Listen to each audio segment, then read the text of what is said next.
मला पण अटक होऊ शकते. 3 वेळा माझी पोलिसांनी चौकशी केली. याच शौचालय प्रकरणात मात्र त्यांना काही सापडले नाही.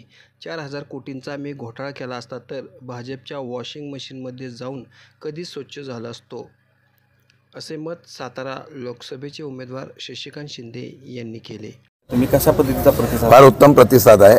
खटाव तालुक्यामध्ये आज विसापूर आणि संपूर्ण खटाव तालुक्याच्या दोन्ही जिल्हा परिषद प्रमुख कार्यकर्त्यांनी फार मोठ्या प्रमाणात शुभारंभ नारळ फोडून केलेला आहे. त्यांनी मला सांगितलं की तुम्ही बाहेर फिरा, आम्ही इथं आता तालुक्यामध्ये काम करतो, विजय करून दाखवतो, अशा प्रकारचा विश्वास दिला. आणि चांगला प्रतिसाद पूर्ण सातारा लोकसभा मतदारसंघामध्ये येतात. विशेषतः मी बघितलं आहे की कुठलाही कार्यक्रम असो, सभा असो, अगदी लग्न सोहळे असो, यात्रा असो, तरुणांचा जो उत्साह आहे तो फार मोठा आहे. आणि हा महाराष्ट्रामधला तरुणांनी जर क्रांती केली तर इतिहास होऊ शकते.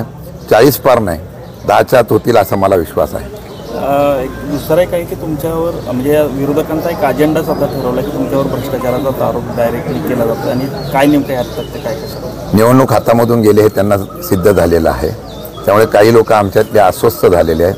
मग त्यांचा एकच अजेंडा आहे, काही सापडत नाही तर एवढा FMC मार्केटचा भ्रष्टाचार एवढा ते काटेचा घेऊया. 4,000 कोटी असते तर मी BJPमध्ये स्वच्छ झालो असतो वॉशिंग पावडरमध्ये जाऊन. पण मी लढवय्या कार्यकर्ता आहे.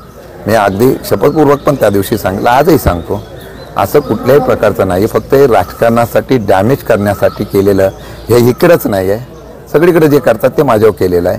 त्यांना वाटलं की दबाव झाल्यानंतर माघार घेतील किंवा कुठेतरी शरण घेतील. मी कशालाही परिस्थितीला मागे हटणार नाही. कारण ज्या लोकांचं मी सेवा केली त्या लोकांना भवितव्यासाठी जर आमदार दिसत असेल तर त्याच्यासाठी लढलं पाहिजे या भूमिकेतून आहे. आरोप करणाऱ्यांनी आता काय करताय, पोलीस यंत्रणेचा वापर केला जातो आहे आणि 1-2 लोकांना आरोपी करायचं, अटक करायची, ज्यांचा काही संबंध नाही, ते कोर्टात टिकणार नाही, त्या लोकांना अटक करायची आणि मग TVवर किंवा बातम्या द्यायच्या की अशा करायचं आहे. त्यामुळे लोकांच्या मनामध्ये काही परिवर्तन होतं का अशा प्रकारचा प्रयत्न आहे. पण लोक ही निवडणूक शशिकांत शिंदे म्हणून बघत नाही, ही निवडणूक महाराष्ट्रामध्ये आणि सगळीकडे सत्ता बदल करायच्या या दिशेने बघताय. शेवटचा प्रश्न आहे, APMCच्या शौचालय घोटाळ्या प्रकरणात एक संचालकांना अटक करण्यात आलेली आहे काल, संजय पानसरे. या प्रकरणात तुमच्याही म्हणजे कारवाईबाबत वाढ होऊ शकते का, अडचणीत वाढ होऊ शकते असं? ते काही करू शकतात, मी त्याच्यावर बोलणार नाही.